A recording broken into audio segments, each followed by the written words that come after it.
예, 좋은 가을날 이렇게 우리 하나님 은혜를 생각하며 또 이 먼 곳까지 오신 여러분은 참으로 감사드리며 환영합니다. 우리 오늘 첫 시간 우리 묵상 기도 드림으로써 첫 강의를 시작하도록 하겠습니다.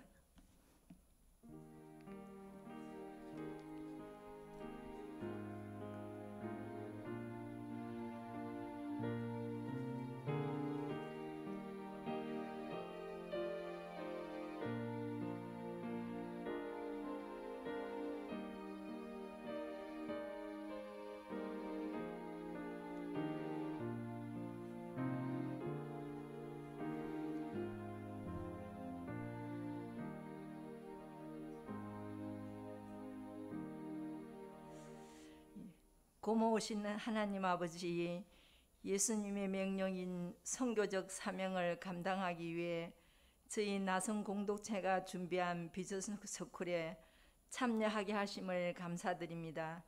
죄로 인해 죽을 수밖에 없는 저희를 예수 그리스도의 십자가의 사랑과 은혜로 구해 주심도 너무나 감사하온데, 하나님의 선교에 동참할 수 있도록 은혜 주시니 참으로 감사함을 드립니다. 오늘부터 시작되는 강의에 큰 은혜를 베풀어 주시옵소서. 이곳에 오신 분이나 온라인으로 시청하시는 모든 분들, 선교에 대한 사명을 잘 새기는 귀한 시간으로 인도해 주시옵소서. 8주 동안 건강하게 하시고 가정마다 행통함을 주셔서 이렇게 강의에 참여하는 데 불편하지 않도록 하나님 은혜를 베풀어 주시옵소서. 오늘도 말씀을 전하시는 유혜근 목사님께 성령의 충만함으로 복된 시간 되게 하여 주시옵소서. 감사드리며 예수님의 이름으로 기도드리옵나이다. 아멘. 우리 찬송 505장 같이 하시겠습니다.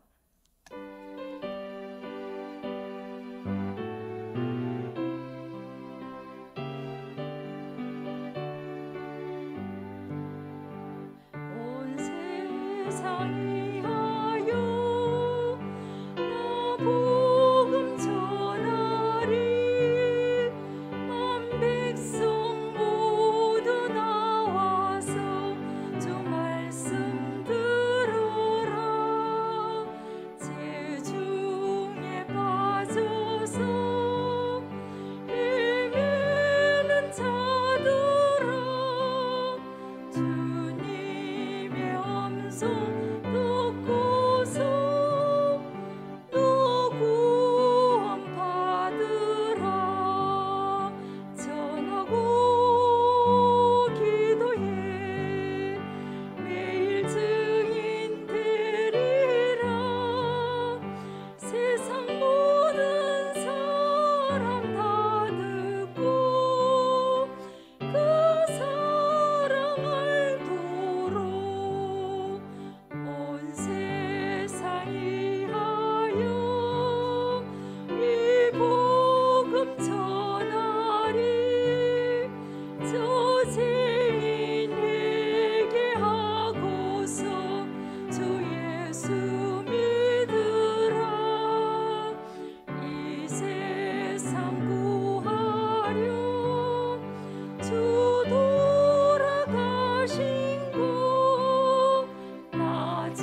우리에게 주시는 말씀은 창세기 12장,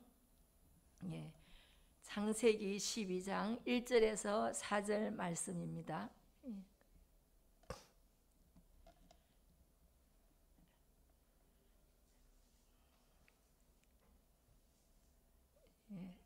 창세기 12장 1절에서 4절 말씀 제가 봉독하도록 하겠습니다. 여호와께서 아브라함에게 이르시되 너는 너희 고향과 친척과 아버지의 집을 떠나 내가 내게 보여줄 땅으로 가라. 내가 너로 큰 민족을 이루고 내게 복을 주어 내 이름을 창대하게 하리니 너는 복이 될지라. 너를 축복하는 자에게는 내가 복을 내리고 너를 저주하는 자에게는 내가 저주하리니 땅의 모든 족속이 너로 말미암아 복을 얻을 것이라 하신지라. 이에 아브라함이 여호와의 말씀을 따라갔고 롯도 그와 함께 갔으며 아브라함이 하란을 떠날 때에 75세였더라. 아멘. 이 시간에는 우리 나성 공동체 대표이시고 나성교회 담임 목사님이신 유혜근 목사님 오셔서 설교 및 강의해 주시겠습니다.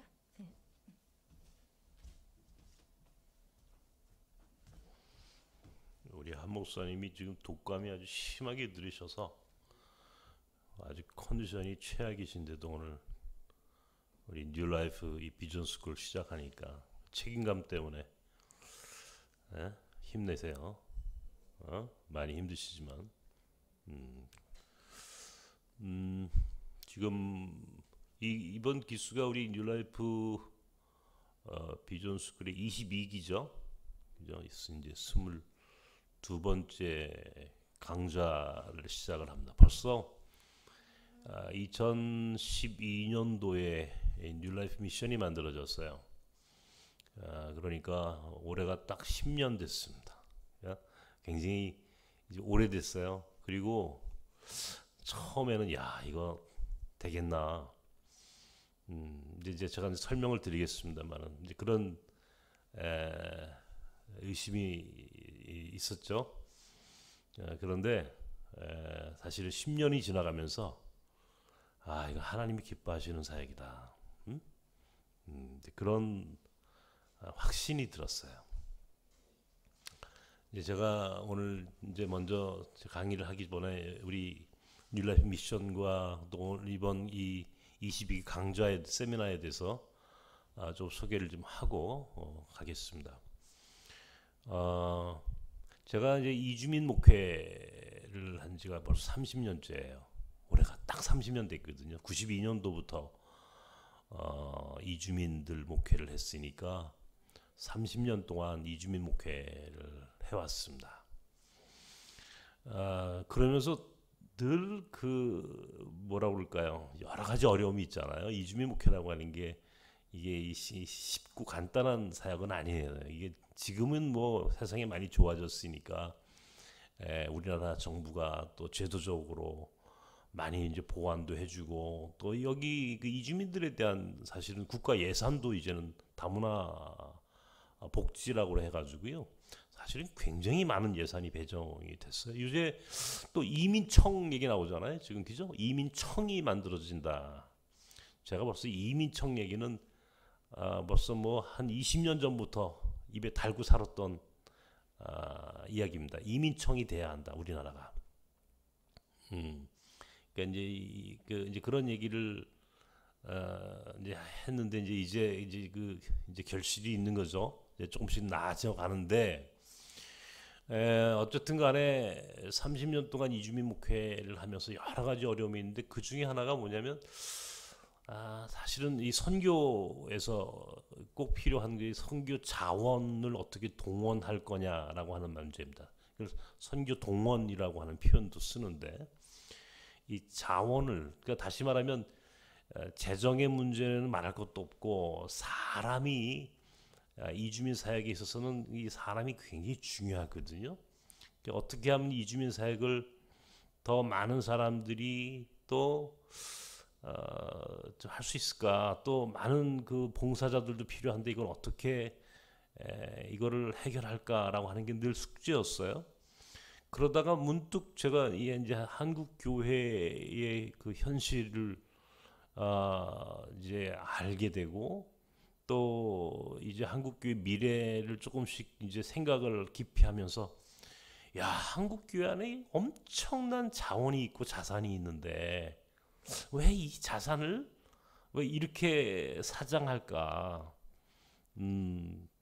이 우리가 흔히 그 도시 광산이라고 그래가지고 이 재활용 사업 여러분 아실 겁니다. 컴퓨터 하나를 우리가 버리더라도 그게 그냥 버려지는 게 아니라 그 안에 있는 수많은 이제 부품들을 또 다 해체하고 필요한 것들을 또 재활용하고 뭐 이게 지금 세상이 가는 지금 이 도심 광산이라고 그러잖아요. 요새 오히려 그 재활용 사업이 엄청난 부가가치가 있는 사업이 되어 가는데 하물며 왜 사람은 재활용을 안 될까? 왜 사람은 재활용을 안 하는 걸까? 하는 의심이 들었어요. 특별히 한국 교회의 절대 다수가 이제는 시니어들입니다. 은퇴를 앞두고 있거나 은퇴한 분들, 젊은 사람들이 교회에 이제 거의 남아 있지 않는 이게 이제 현실인데, 근데 교회 안에 있는 그 교인들의 그 면면을 보면 저분들이 가지고 있는 그 경험, 다양한 지식과 또 인생을 살아온 그런 수많은 그 정말 녹익어서 너무너무 소중한 그들의 그런 경험과 특별히 한국 교회가 이 선교에 대한 열정, 이런 부분들을 그냥 교회가 그냥 썩히고 있는 거예요. 그게 너무 안타까웠어요. 그래서 어느 날 갑자기 이 시니어들을 좀 동원해야 되겠다. 시니어들을 선교의 자산으로 활용해야 되겠다. 이제 그런 생각을 갖고 오랫동안 이제 시니어 사역을 제가 마음으로 준비하고 계획을 하다가 2012년도쯤 몇몇 이제 우리 공동체에 이제 이렇게 봉사도 오시는 교회 장로님, 권사님들이 몇 분이 계셔서 제가 그분들에게 제안을 했죠. 우리가 이 뉴라이프 시니어 사역을 좀 내가 하고 싶은데 한번 같이 하자 했더니 그분들도 동의하시고 해서 시작된 사역이 바로 뉴라이프 미션입니다. 이 완전 초교파로 교단도 넘고 사실은 나이도 중요하지 않아요. 나이가 무슨 뭐 30대부터 뭐 70대, 80대까지 누구든지 참여할 수 있는 것이라고 저는 생각을 하고 꼭 은퇴한 분들만 오는 사역이 아니라 우리 뭐 다 늙고 언젠가는 이제 은퇴를 하겠지만 미리 선교적 삶에 대한 공부도 좀 하고 고민도 좀 하고 특별히 이 이주민 시대, 이 다문화 이주민 소위 새로운 유목민의 시대를 살아가는 오늘 우리 한국 교회가 특별히 앞으로 어떻게 선교해야 될 것이냐라고 하는 문제를 놓고 볼 때는 이 선교의 패러다임이 지금 완전히 바뀌고 있는 거 아십니까? 선교의 패러다임이 완전히 바뀌어요. 지금 특별히 코로나 이후에 한국 교회 선교라고 하는 게 과거의 선교하고는 전혀 다른 방향으로 가고 있습니다. 한국 교회 선교사들 가운데 거의 상당수가 귀국했어요. 귀국했어요. 그래서 내가 이제 말씀을 계속 드리겠지만 이제는 이제 나가서 하는 선교 시대가 아니다. 비행기를 타고 뭐 비자를 만들고 그 나라 가가지고 문화를 배우고 언어를 익혀서 선교하던 이제 이것만 선교로 이야기하던 시대는 이제 완전히 지나가는 거다. 특별히 코로나 이후에 전 세계가 완전히 이 단절이 됐지 않습니까? 소위 거리두기라고 하는 이 사회적 거리두기라고 하는 게 이 국가와 국가 간에도 이제는 적용이 되고 특별히 이제는 이 저개발 후진국 특별히 우리가 소위 선교지라고 하는 곳은 더더욱이나 이제 그런 코로나 위험이 더 높아지고 있거나 혹은 그러다 보니까 이제 그 이 봉쇄를 하고 차단을 하고 외국에서 사람들이 들어오는 것을 꺼리게 되고 사람들 접촉하는 것을 멀리하게 되고 뭐 이런 현상들이 두드러지면서 이제 선교사들이 과거처럼 자유롭게 나갈 수도 없고 나가서도 또 실제로 사역이 안 돼요. 그렇게 사역하는 시대가 아니니까 많이 돌아와가지고 제가 굉장히 많은 선교사님들을 상담을 하거든요. 그러다가 문득 그분들이 한국에 지금 이주민이 지금 250만 명이 넘었어요.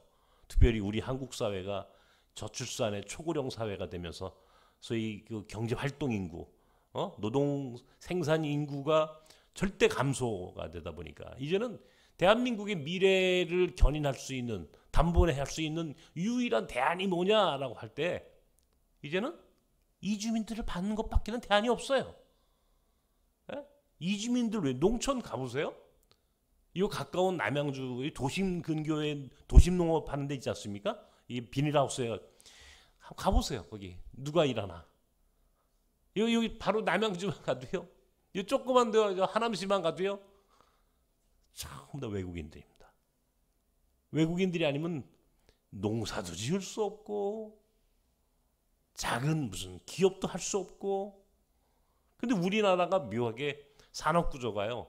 1차 산업부터 소위 6차 산업까지 완전히 이 산업 구조가 전 세계에서 우리처럼 이 시스템적으로 다 가지고 있는 나라가 없지 않습니까? 이게 꼭 필요한 게 이제 일하는 사람인데 일할 수 있는 사람이 사실은 이제 외국인 외에는 대안이 없는 거예요. 안 하니까. 일할 사람이 없으니까. 이게 당장 인구가 이제 줄게 되고 갑자기 산업이 문제가 생기게 되고 우리 사회가 소위 지속 가능한 사회로 간다라고 하는 이런 중요한 기로에서 이제는 대안을 이제 이주민으로부터밖에는 찾을 수가 없겠구나라고 하는 게 이게 이제 하나의 합의된 내용이죠. 사회적 합의가 된 거죠. 이제 그렇게 되면서 이제 선교지가 대한민국이 되고 이렇게 새로운 세상이 되고 새로운 선교의 패러다임으로 완전히 전환되는 시점에서 갈수록 이 사역에 대한 이제 요청이 더 강화되고 또 특별히 한국교회 이제 이 평신도들도 스스로 자각하기 시작했어요.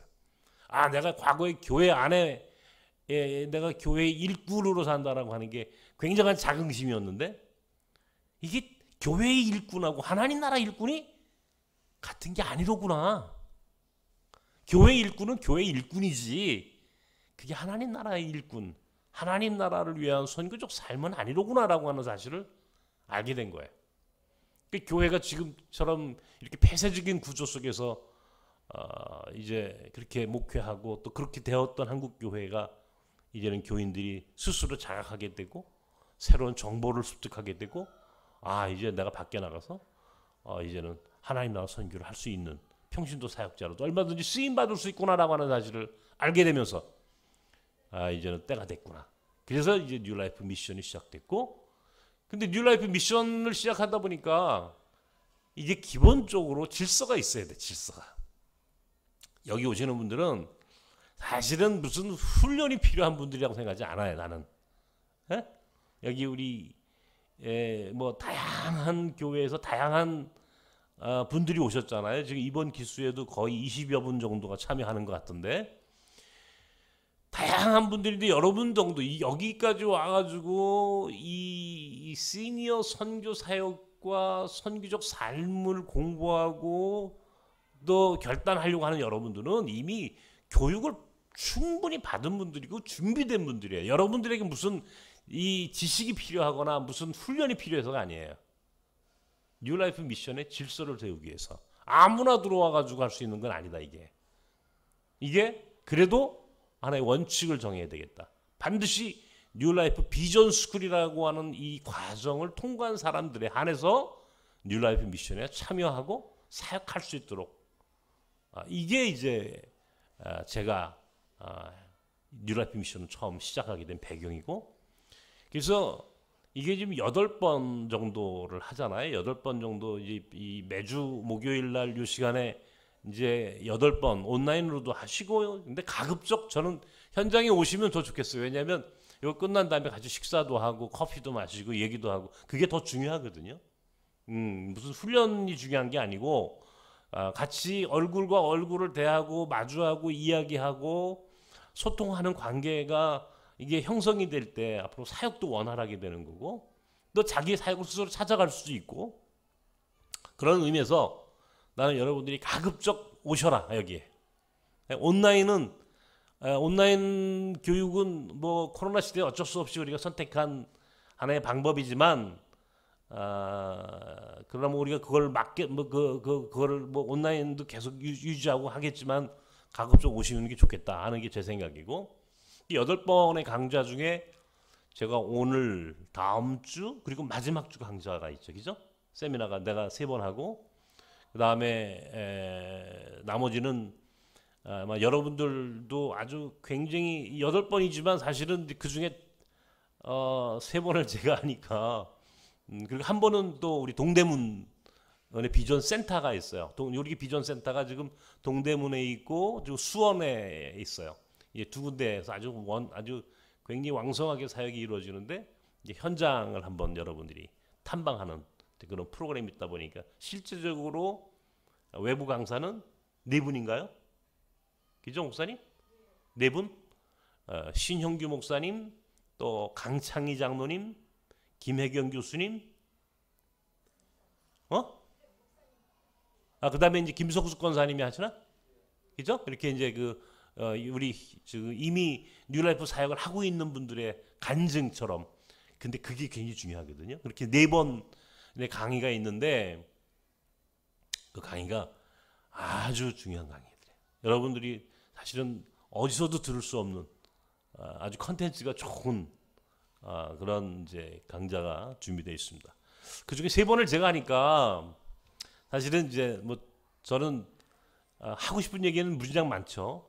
제가 적어도 이주민 사역을 30년 동안 우리 사회에서 특별히 한국 교회 안에서는 제가 최초로 이 사역을 한 사람이니까, 예? 가장 먼저 이 사역을 시작한 사람이니까 제가 그래도 이 사역에 대한 노하우 혹은 고민 또 생각 거기에 대한 어떤 철학, 이건 뭐 제가 제일 많이 그래도 고민하고 생각해 왔던 일들을 그래도 여러분에게 조금 나누고 할 수 있겠다 싶어서 제가 이제 하는 거고, 또 제가 하는 걸 또 좋아하시더라고.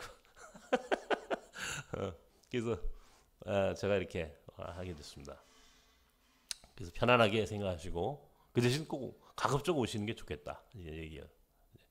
오늘은 이제 은퇴는 없다는 주제를 갖고 얘기하고 싶고, 다음 주는 동대문이 땅끝이다. 동대문이 땅끝이다. 왜 우리가 이주민 사역에 헌신해야 할 것인가? 이제 이 이야기를 좀 해야 되겠고, 그다음에 마지막 주는 이제 실제적인 제가 이주민 사역, 특별히 몽골 학교를 비롯해서 이주민 사역을 하면서 있었던 많은 이야기들이 있잖아요. 그 중에서 여러분들에게 꼭 이 이야기는 들려주고 싶다 하는 이야기가 이제 제기도 있을 테니까, 근데 그런 이야기들을 좀 나누면서 여러분들에게 좀 힘을 또 용기를 드리고 싶은 그런 순서로 하겠습니다. 오늘은 이제 은퇴라고 하는 말에 대한 생각을 좀 하려고 해요. 오늘 창세기 12장 1절에서 4절 말씀은 제가 가장 좋아하는 성경 구절입니다. 사실은 아브라함을 하나님 부르시잖아요. 아브라함의 고향이 어디예요? 갈대아 우르라고 하는데, 갈대아 우르. 우르라고 하는 곳에서 실질적으로 가나안 땅의 거리는 직선 거리로도 한 700km에서 800km 정도가 된다고 그래요. 사실 가까운 거리가 아니잖아요. 우르라고 하는 곳에 살고 있던 아브라함. 근데 하나님 그 아브라함을 새로운 약속의 땅 가나안 땅으로 부르시는 장면입니다. 이 역사의 시작이라고 그래요. 우리가 신약에서는 창세기 12장까지 12장 이후를 역사 히스토리라고 그러고, 1장에서 11장까지를 우리 원역사라고 하는 프리히스토리, 역사 이전의 성경의 이제 그 이야기들이죠. 창세기 12장부터 나오는 소위 족장들의 이야기, 아브라함, 이삭, 야곱, 요셉, 이 사람들의 이야기들을 이제 우리가 창세기 안에서 이제 들여다보는데, 여러분 그 시작이 바로 아브라함입니다. 아브라함 부르시는 거예요. 너는 너의 본토 친척 아비 집을 떠나 내가 내게 지시할 땅으로 가라. 떠나가라. 떠나가라. 이게 나그네 된 자들을 나그네로 살아가는 것을 하나님이 아브라함한테 처음으로 요청하는, 갈대아 우르에서 부르신 게 아니라 너는 그 명령의 시작이 뭐냐면 떠나가라예요. 떠나가라. 어디로? 하나님이 명령한 땅으로. 우리나라에 들어온 모든 이주민들이 떠나가라. 어디로? 대한민국으로. 우리도 지금 떠나가라. 어디로 갔습니까? 전 세계로. 미국으로, 일본으로, 또 중국의 조선족으로, 또 중앙아시아에 또 소위 우리가 고려인 까레이스키, 그죠? 전 세계의 한민족 디아스포라 공동체가 750만 명입니다. 750만 명이 전 세계에 흩어져 살고 있어요. 미국, 일본 보세요. 미국에 약 한 250만 명, 뭐 일본에 50만 명, 중국 조선족으로 200만 명에서 250만 명, 까레이스키 고려인으로 뭐 한 50만 명, 그죠? 이 동북아시아에 흩어져 있는 디아스포라 코리안들이 이게 벌써 그 사람들만 해도 엄청나죠. 지금 탈북자들 같은 경우 중국에 넘어와서 오도 가도 못하고 살고 있는 탈북자, 특별히 탈북 여성들이 적어도 20만 명, 많게는 30만 명 정도가 된다고 그러지 않아요? 예, 우리가 이제 탈북자 사역도 이제 여기에 포함이 되는데, 어쨌든 이렇듯 우리도 전 세계에 흩어져 살아가는 디아스포라, 우리가 지금 이번 그 최근에 나온 것 중에 동포총, 이 뭡니까, 이 그 해외에 나가 있는 이제 그 옛날에는 그거를 뭐라고 그랬냐면 재외동포 재단이라고 해서 재외동포 재단.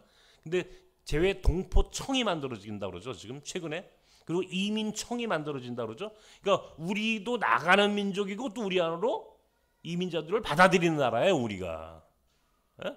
전 세계에 750만 명의 디아스포라가 있고 우리 안에 250만 명이 넘는 사람들이 있는데 이 사람들이 계속 유입되죠, 지금. 그죠? 이주 노동자, 결혼 이민자, 유학생, 그리고 최근에는 난민.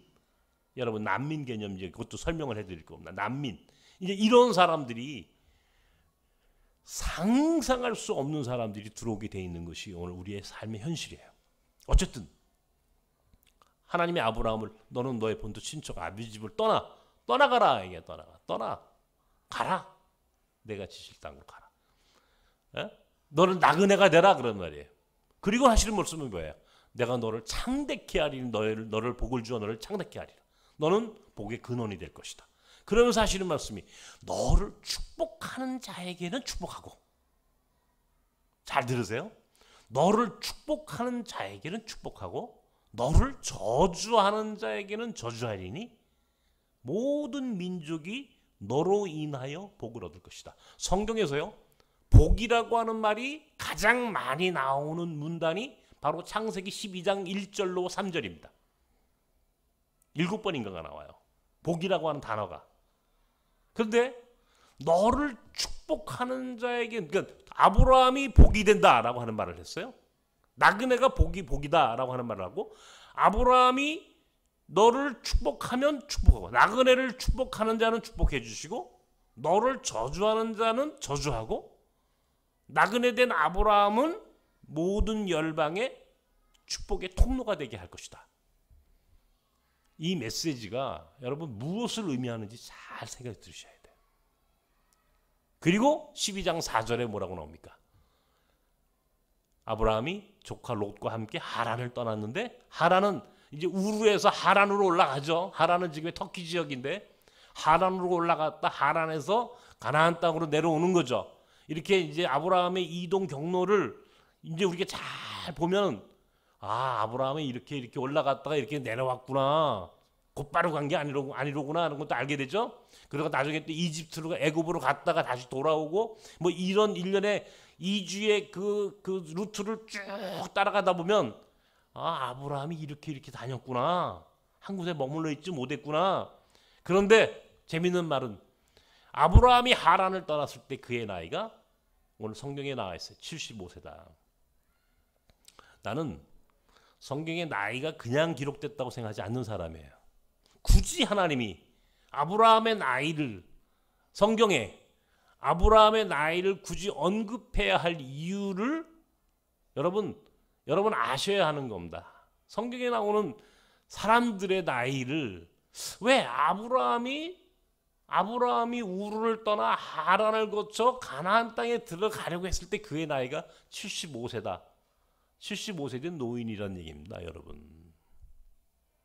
여러분 가운데 지금 75세 넘으신 분들이 혹시 계시는지 모르겠어요? 전에는 80세 계신 장로님도 계셨는데 80세. 우리 뉴라이프 시니어 이제 그 선교 사역이다 보니까 연세가 많으신 분들도 계세요. 그런데 75세다 그런 말이에요, 성경에. 저는 이 75세였다라고 하는 아브라함이 하나님 부르셨을 때 그의 나이를 굳이 언급한 것을 보면서 이거는 예사스럽지 않은 이유가 있다 여기에는. 한국 교회가 언제부터인지 은퇴라고 하는 말을 굉장히 많이 써요. 은퇴 장로, 은퇴 목사, 은퇴 권사, 은퇴 집사. 70세가 정년이죠. 물론 세상에는 사회적 은퇴라고 하는 것은 존재해요. 사회적 은퇴.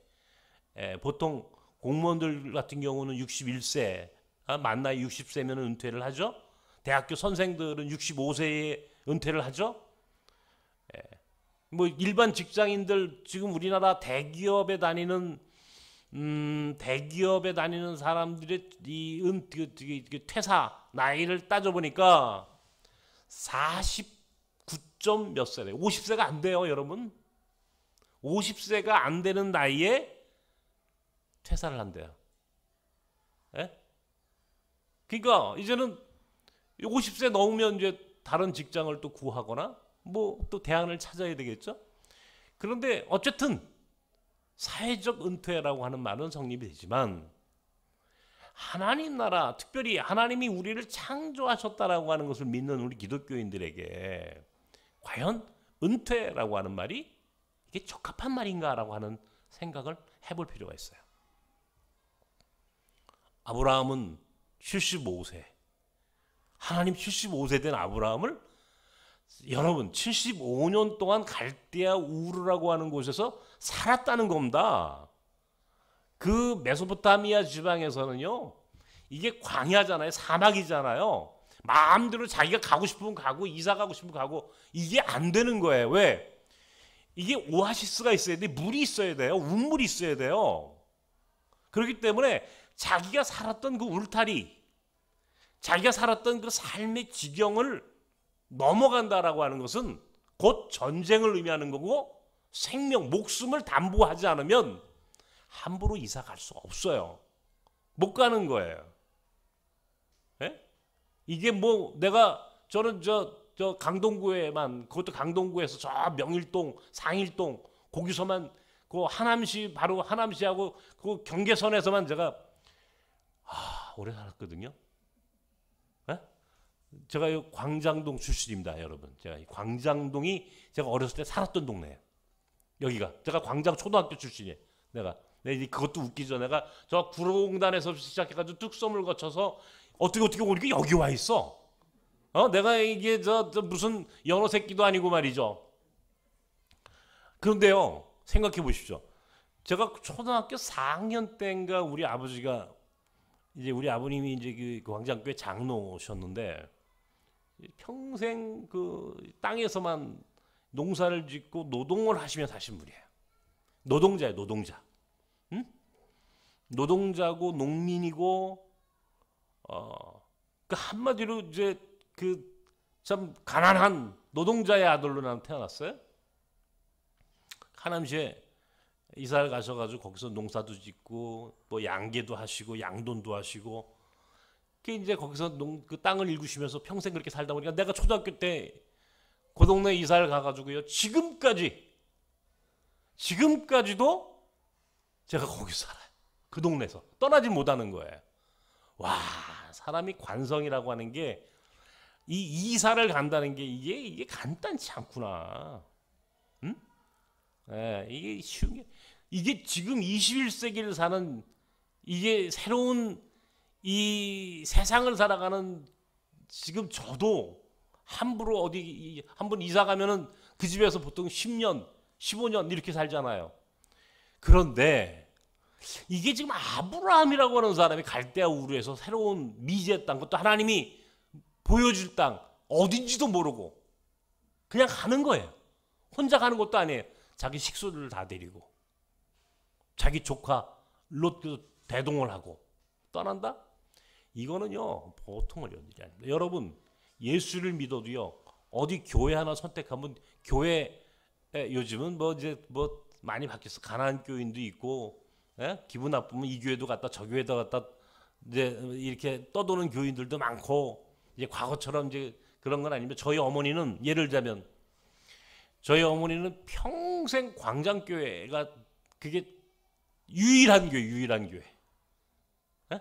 아들이 여기서 저도 이제 목회를 하잖아요. 여기서 이게 교회 예배당을 주일날 여기서 아침에 11시에 여기서 예배를 드립니다. 몽골학교 강당이기도 하지만 여기서 목회를 하고 있고, 또 제가 목사가 된 지 벌써 35년이 됐는데, 그럼 아들을 따라서 교회도 이렇게 우리 교회 오실 수도 있잖아요. 안 오세요. 응? 당신한테는 광장교회가 전부야. 어? 그게 전부야. 야, 뭐 여기서 저기로 이사 가는 것은 물론이고 교회 하나도 그렇게 쉽게 바꾸지 못하는 게 오늘 우리의 삶이잖아요. 그런데 이제 아브라함 떠나가라. 떠나는 것이 뭐라 그래요? 복이다 그러잖아요. 떠나는 것이. 떠나갈 줄 아는 사람이 복이다.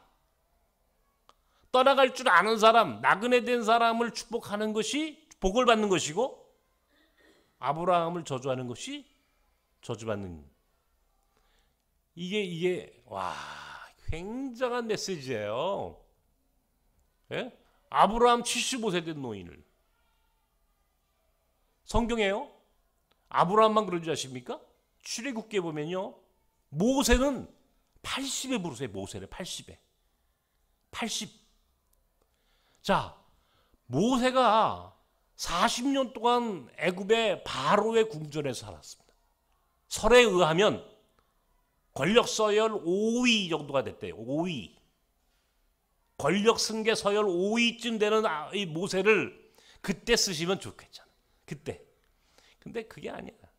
40년 동안 미디안 광야에서 이드로라고 하는 광야 사막의 족장, 이 베두인족이라고 그래요. 베두인족의 족장이었던 이드로의 사이로 목동으로 살던 나이 80이 이제 지난 노인을 어느 날 하나님이 콜 나와라. 근데 모세가 뭐라고 그럽니까? 아이 하나님, 이게 지금 말이 됩니까? 내가 여기서 지금 40년 동안 목동으로 살고 있습니다. 차라리 내가 저기 애굽의 궁전에 있을 때, 힘이 있을 때, 권력 있을 때, 파워가 있을 때 그때 좀 쓰시면 내가. 우리가 보통 시니어 사역을 할 때 보통 어떤 분들한테 이제 은퇴하셨으니까 시니어 사역 이제 참여하시죠 그러면 뭐라고 대답하냐면요, 목사님 저 건강이 나빠요. 그리고요 목사님 돈도 없어요. 내가 왕년엔 잘 나갔는데 이제 늙어보니까 아무것도 없어요. 돈도 없고 건강도 뭐래요? 돈, 권력, 건강? 이거 보고 지금 하나님 부르셨냐고요, 모세를.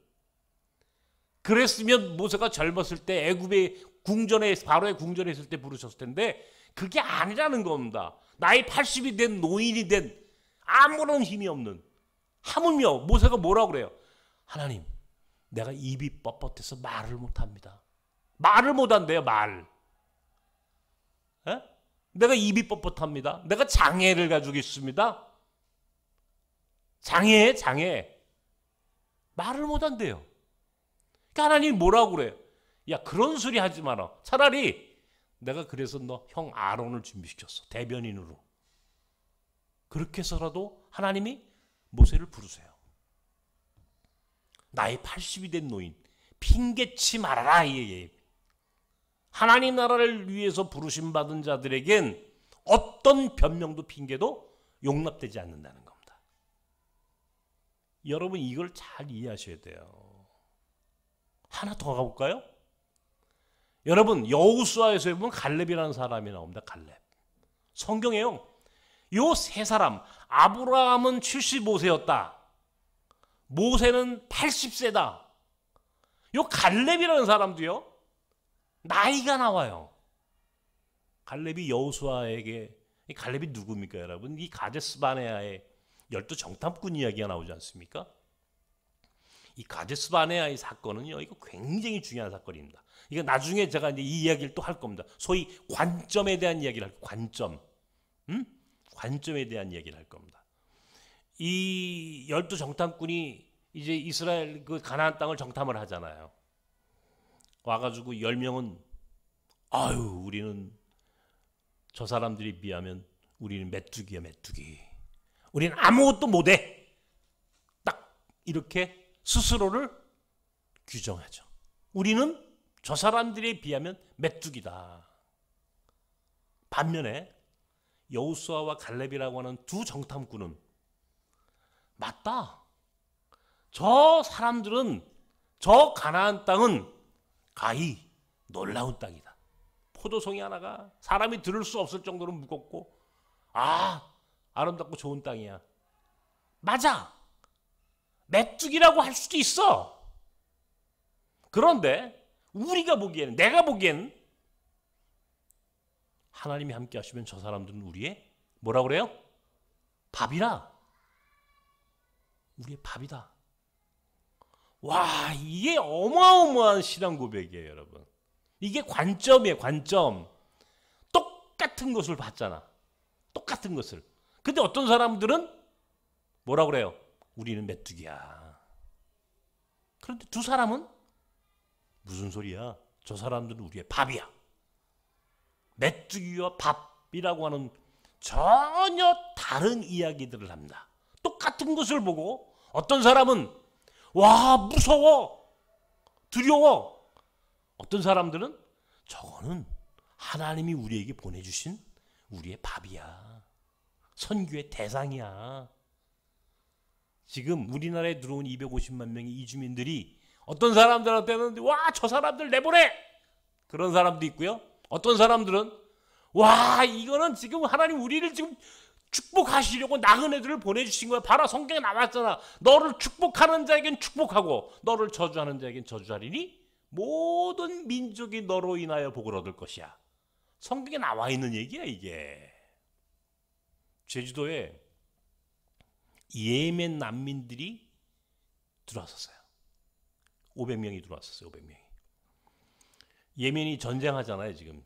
내전이 있단 말인데, 예멘이란 나라가 사우디아라비아 쪽, 뭐 이란 쪽 이렇게 나눠져 가지고 이 내전이 많으니까 거기서 도망 나오는데, 제주도라는 땅이, 여러분 우리나라에서 제주도가 무비자 지역인 거 알고 있습니까? 비자 없이 갈 수 있는 땅이 제주도예요. 그러니까 비행기를 타고 비자가 필요 없으니까 제주도로 들어온 거야. 비자가 필요 없거든요. 거기는 관광 특구로 해가지고 우리 정부가 비자 없이도 모든 외국인들이 들어올 수 있어요. 제주도는 들어온 거예요. 제주도로. 난리가 난 거야. 누가? 먼저는 우리 사회가. 와, 예멘 무슬림들이 500명이 들어왔어. 500명이. 근데 더 난리는 누가 난리를 폈냐면은 한국 교회가 난리를 폈어요. 여러분 나중에 신문 한번 스크린 한번 보세요. 한국 교회 교인들이요, 예멘 무슬림 난민들이 들어왔다고만 난리가 난 겁니다. 예멘 사람들이 들어온 게, 무슬림들이 들어오면 뭐 대한민국의 여자들은 하나도 남김없이 다 문제 생겨. 무슬림들은 결혼을 여자들 4명이나 얻을 수 있어. 저놈들은 하여튼간 이게 막 해가지고 막 사회적으로 어마어마한 소위 무슬림 이슬람 포비아라고 그래. 이걸 이슬람에 대한 공포를 조장했어요. 누가? 교회가. 제가 제주도를 2번을 갔다 왔습니다. 명색이 이주민 목회를 하는 사람인데 난민들이잖아. 적어도 전쟁을 피해서 온 사람들이니까. 그래서 내가 제주도에 있는 교회들을 한번 그래도 설득해서 제주도에 들어온 난민들을 그래도 제주도에서 좀 제주도에 있는 교회가 연합해서 좀 돕고 지원하는 사업을 좀 이걸 좀 내가 캠페인을 만들어야 되겠다 해가지고 제주도를 2번을 가가지고 제주도에 그래도 생각이 있다는 목사님들도 좀 만나고. 그런데요, 우리 교단, 제가 이제 예정 통합 측 목사 아닙니까?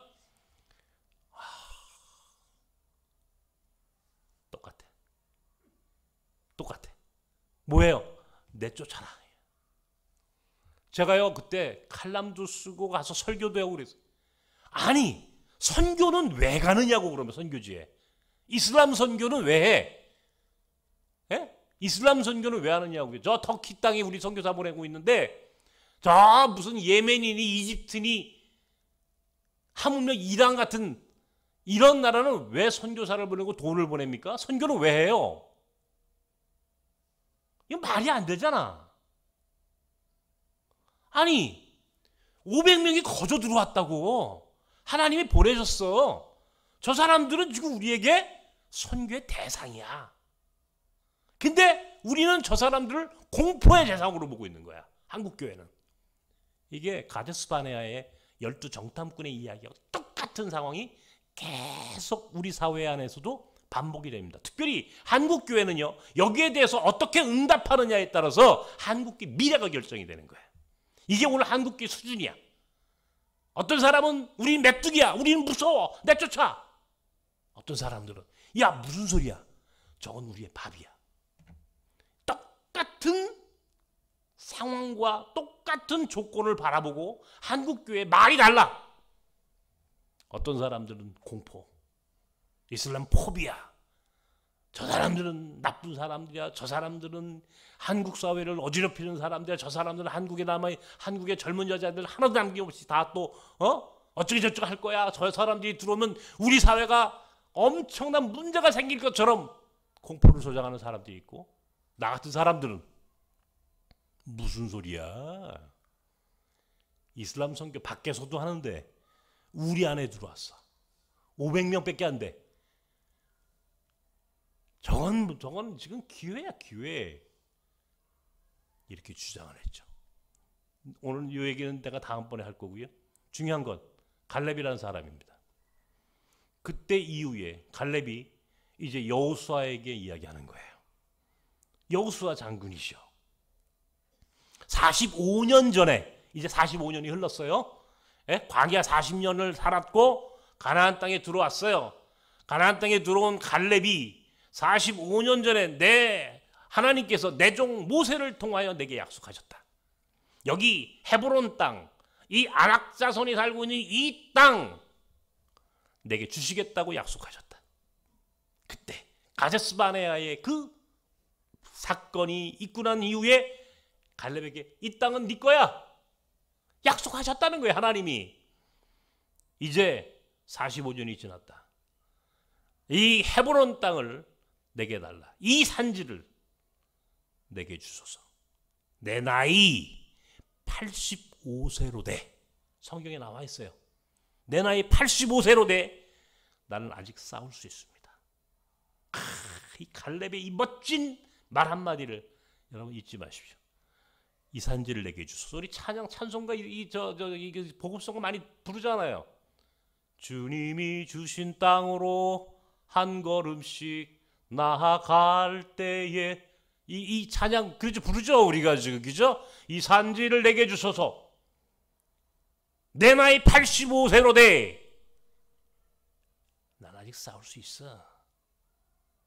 이 갈렙의 한마디가 나는 오늘 한국교회 교인들이 난 들어야 할 음성이라고 생각하는 사람이에요.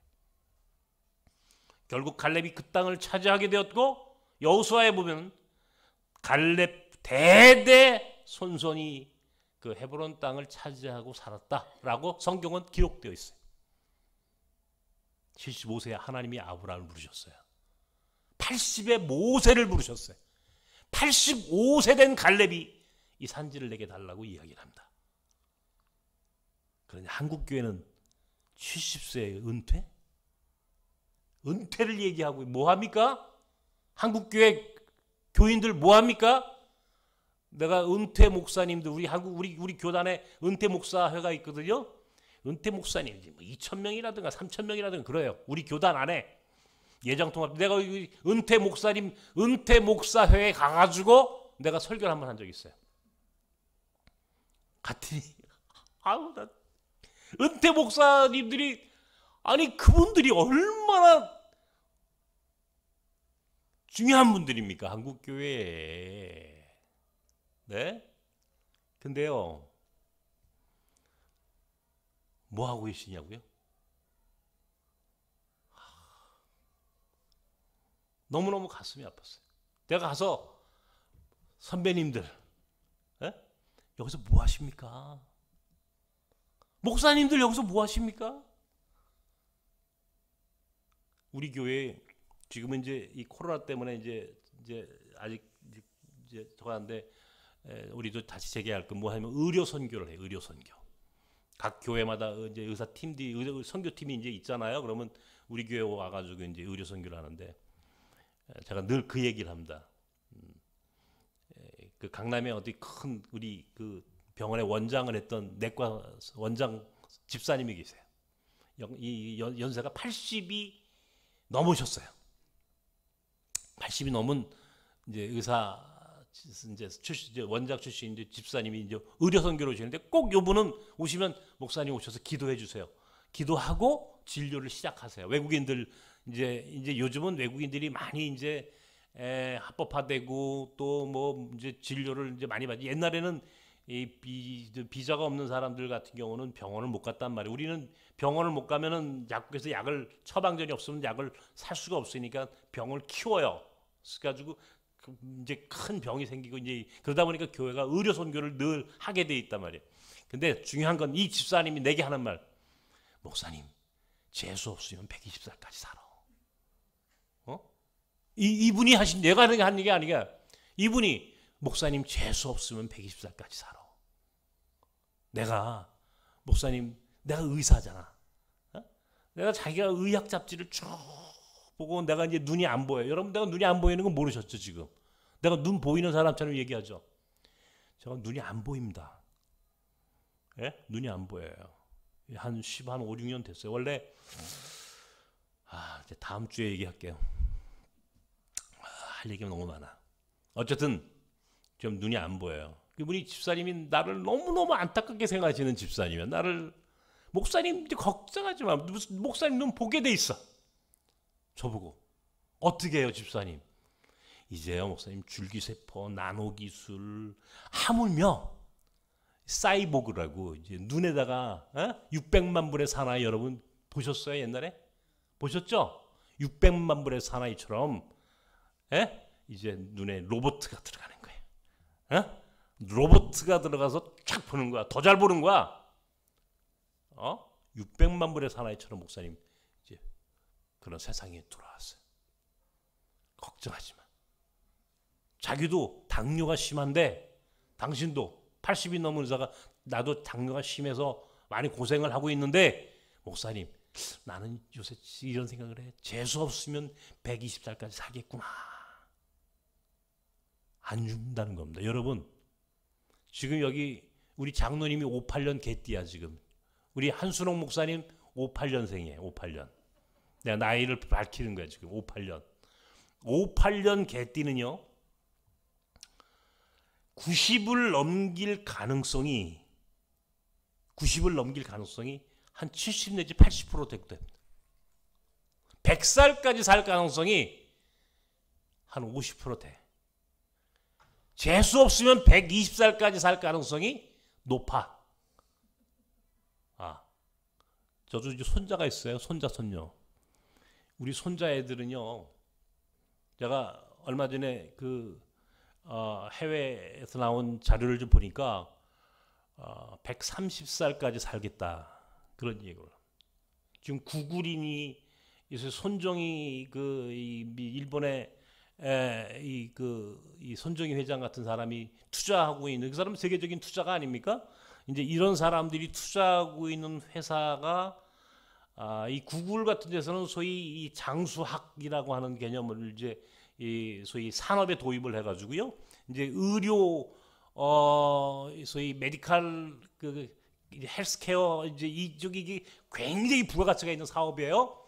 근데 하물며 150살을 넘기는 어떤 경우에는요 죽지도 않을 수도 있대요. 좋으세요? 안 좋아요? 오래 산다는데 별로? 빨리 가고 싶으세요? 하나님 나라로? 네? 가고 싶으세요? 대답이 없어요. 빨리 가고 싶으세요? 아니죠? 이왕이면 조금 더 살고 싶잖아요. 문제는 오래 사는 게 아니에요. 문제는 어떻게 사느냐예요. 어떻게 사느냐. 이미 우리가 사는 시대는 오래 살게 되어 있는 시대야. 정말로. 과거처럼 그렇게 암에 걸렸다고 그냥 금세 죽는 그런 시대가 아니야. 에? 이제는 그냥 죽을 병도요, 그렇게 쉽게 죽지 않도록 이 세상의 의료 기술과 과학혁명이 그런 것들을 이제는 해결해 나가는 그런 어마어마한 세상에서 우리가 지금 살고 있어요. 하물며 그런 세상 가운데 살고 있는 오늘 우리가 은퇴를 얘기해요. 은퇴. 제가 꼭 인용하는 칼럼이 있습니다. 2008년 8월에 동아일보에 어느 95세 노인의 고백이라고 하는 칼럼이 실렸어요. 제가 2008년도에 정말 우연히 제가 그 칼럼을 읽었어요. 그래서 뉴라이프에 대한 확신을 더 가졌어요. 그 칼럼의 내용인즉 나는 65세까지 우리 사회에서 가장 성공적으로 살아온 사람 중에 한 사람입니다. 나중에 그 칼럼은 이제 우리 자료집이 있을 거예요, 여러분. 한번 보세요. 내가 이제 대충 읊어드리는 겁니다. 나는 성공적으로 살았다는 겁니다. 65세에 은퇴를 했다는 거예요. 그냥 은퇴했다는 게 자기 말로 리타이어. 은퇴했다. 은퇴. 65세까지 자기는 성공적으로 살았대요. 성공적으로 정말 모든 사람이 존경할 만한 인생을 살았대요. 후회 없는 인생을 살았대요. 그리고 65세에 은퇴를 했대요. 그리고 그때 이후로 뭘 했느냐? 이게 오늘날 은퇴한 모든 사람들의 오늘 우리 한국 사회가 가지고 있는 오늘 현실입니다. 뭐 하느냐? 65세 은퇴하고 죽을 날만 기다린다 말이에요. 죽는 날만 기다린다. 집에서 뭐 하세요? 은퇴하시면 손자, 손녀 보고 언제 죽나 하고 가만히 앉아 있어요. 아무것도 하지 않아. 죽는 날만 기다려. 은퇴하고 사실은 죽는 날만 기다리는 거야. 그런데 이 노인이 어느 날 자기가 95세가 된 걸 알았어. 65세에 은퇴했는데 95세야. 30년 동안 죽을 날만 기다렸는데 문제는 뭐야? 안 죽었어. 깜짝 놀란 거야. 내 인생의 가장 소중한 30년을 나는 아무것도 하지 않고 보냈습니다. 이게. 그리고 그때 스스로를 깨닫게 된 겁니다. 내가 지금까지 뭐하고 살았나? 내 인생의 30년을 나는 지금 어떻게 이 헛된 삶을 살고 아무런 열매도 없이 그렇게 살았나? 거기에 이렇게 씁니다. 이제부터 다시 어학 공부를 시작했고 다시 새로운 도전을 시작했습니다. 왜냐하면 105세에 후회하지 않기 위해서 딱 그렇게 썼어요. 이분이 바로 누구냐면 지금 천안에 가면 호서대학교라는 게 있습니다. 호서대학교를 만든 강석규 장로라는 분이에요. 강석규 장로. 호서대학을 만드신 분이에요. 내가 호서대학 총장을 만났는데 그 아들이 하고 있더라고. 내가 호서대학을 한번 갔었거든요. 그 아들이 목사야. 거기 총장하고 있더라고. 강석규 장로가 103세에 돌아가셨어요. 103세에. 야, 참으로 의미 있는 칼럼을 읽고 야, 이게 오늘 우리 이거 정말 이래서는 안 되겠구나라고 하는 생각을 제가 더 절실하게 하기 시작했죠.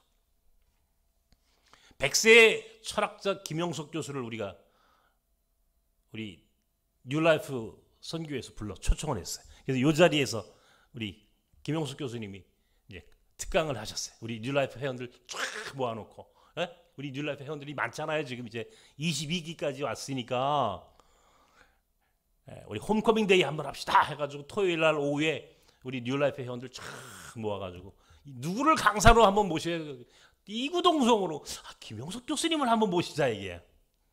그래서 이제 우리 장로님이 이제 연락을 연결해가지고 김영석 교수님 이제 우리 여기 오시게 됐어. 그때가 101세, 100세, 그죠? 지금 103세십니까? 103? 103세? 그러니까 그때가 한 코로나 바로 직전이었지. 2019년, 그죠? 코로나 바로 직전에 2019년인가? 바로 직전에 모셨으니까 지금 103세라면 100세, 100세 때 김영숙 교수님 모셨어요. 제 방에서 이제 강의를 내려오시기 전에 제가 김영숙 교수님의 책을 다 읽었습니다.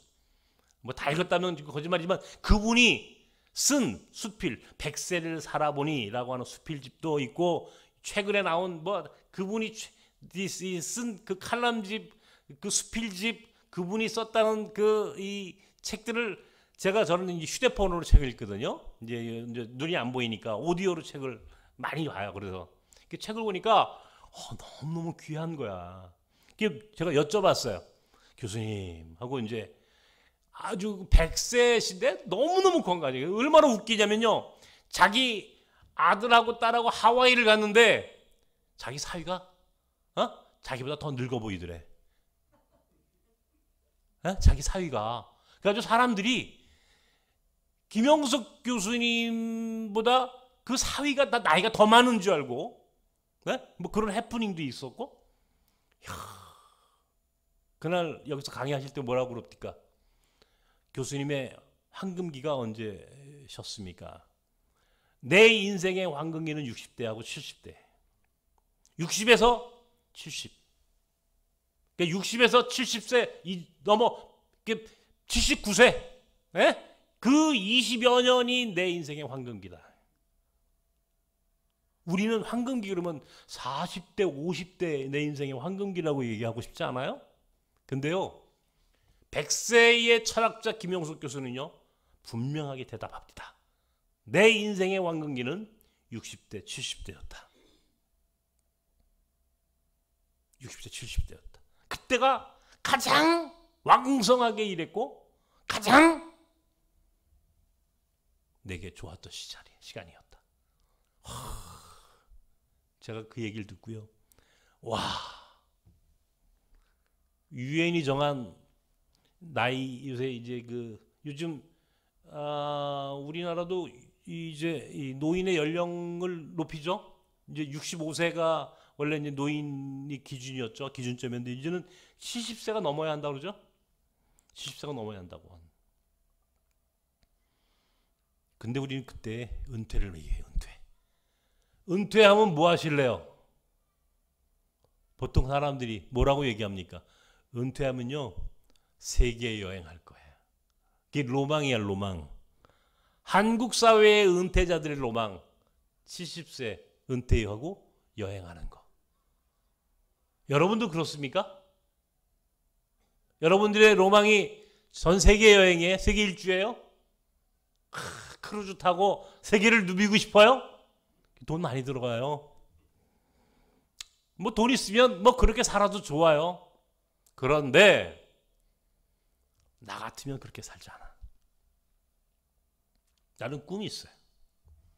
나는 요즘 오래전부터 우리 집사람한테 제가 우리 장로님들한테 늘 죄송해요. 내가 우리 장로님들한테는 이제 완전히 이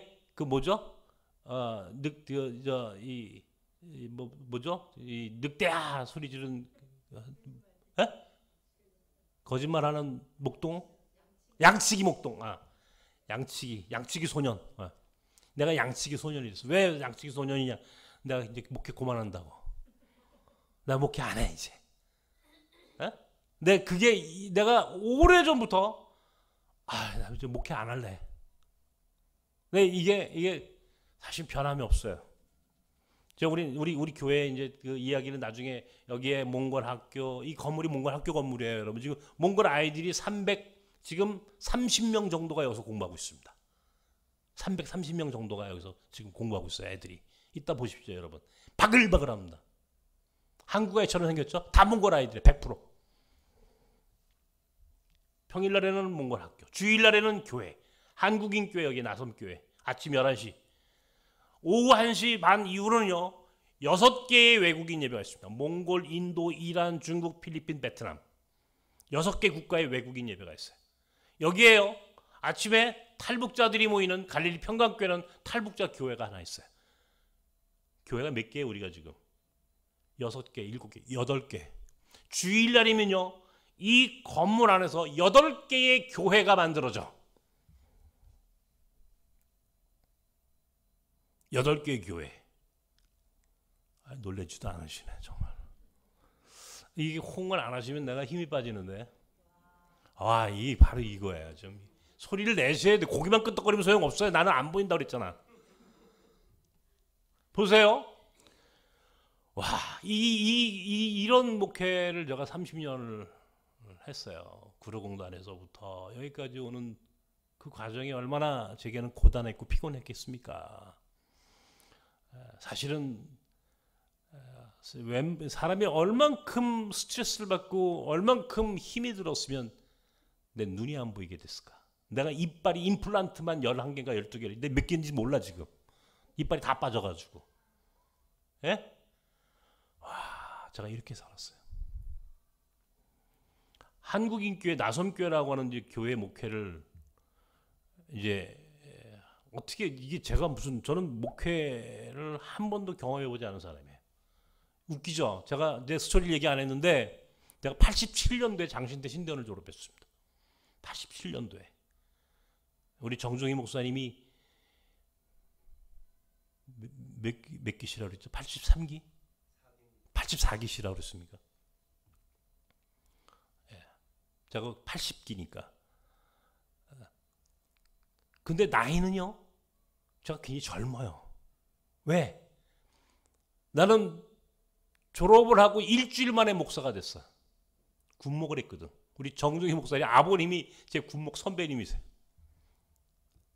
중령으로 예편하셨는데 제 군목 선배님이세요. 군대 생활 저는 뭐 오래 하지 않았어요. 40개월 딱 끝나고 1990년도 전역을 했습니다. 한 번도 목회를 배워본 적도 없고 해본 적도 없는 사람이에요. 나는 신학교를 다닐 때도요 전도사를 안 했어요. 보통 신학생들은 다 전도사 한번 하잖아요.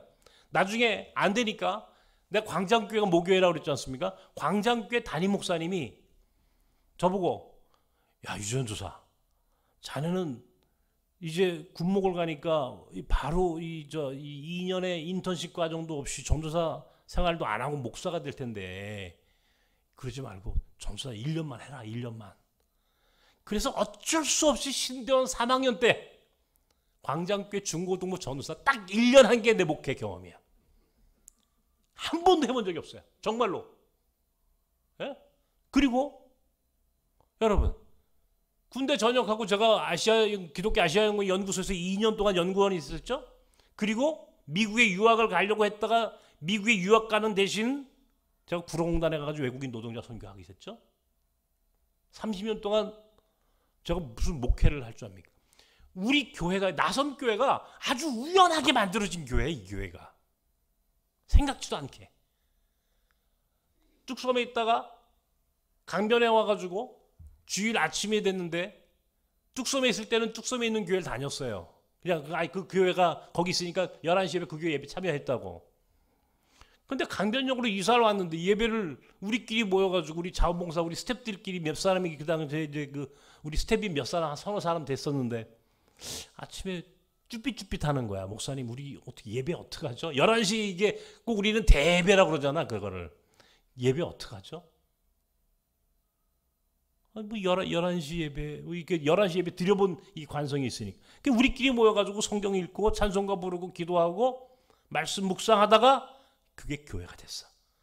지나가던 사람이 한 사람씩 들어오고 인터넷 보고 들어오고 사람들이 어떻게 찾아 들어왔어. 찾아온 거야. 그렇게 해가지고 나섬 교회가 된 거야. 희한하죠. 개척교회가 아니야. 그러니까 나는 개척을 해본 적이 없는 사람이니까 그냥 어떻게 내가 담임 목사가 됐어. 목회를 할 줄 아는 게 아무것도 없는 사람이야. 한 번도 해본 적이 없어. 군대에서 군목 생활 40개월밖에 난 경험이 없는 사람이야. 나한테는 안 맞는 옷이야, 교회가. 아무리 생각해도 나한테는 목회가 이거는 나한테는 솔직히 안 맞아. 재미도 없어. 미안합니다, 장로님. 에? 재미없다 그래서. 근데 요즘은 내가 목회가 내가 목회를 안 했으면 내가 어디서 영적으로 영성을 공급받았을까? 와, 하나님 이것도 은혜다. 내가 요새 그런 생각을 해요. 그렇다고 오래 하겠다는 거 아닙니다. 오해하지 마세요. 제 꿈이 뭐냐? 이 얘기를 하려고 그러는 거예요. 나는 교회 빨리 그만두는 거예요. 벌써 그만뒀어야 돼. 그리고 뭐냐? 난 선교지 갈 거야. 여기가 선교지라며. 그 선교지를 이제부터 여러분에게 설명하는 거예요. 우리 교회는 5군데의 역파송이라는 걸 선교를 했어요. 터키, 인도, 베트남, 몽골, 그리고 우즈베키스탄. 역파송. 이 이주자 선교의 마지막 종착점이 뭐냐? 역파송이라고 하는 거예요. 나는 내가 30년 나그네 선교, 소위 나섬의 목회를 하면서 3가지를 내가 늘 내 자신이 3가지를 내가 굉장히 아주 귀한 내 인생의 소중한 열매라고 생각하는 3가지가 있어요. 첫 번째, 몽골 학교 만든 거예요. 네, 이 얘기는 따로 할 거예요. 몽골 학교. 이게 기가 막힌 겁니다, 여러분. 이런 학교 보셨어요? 어저께요.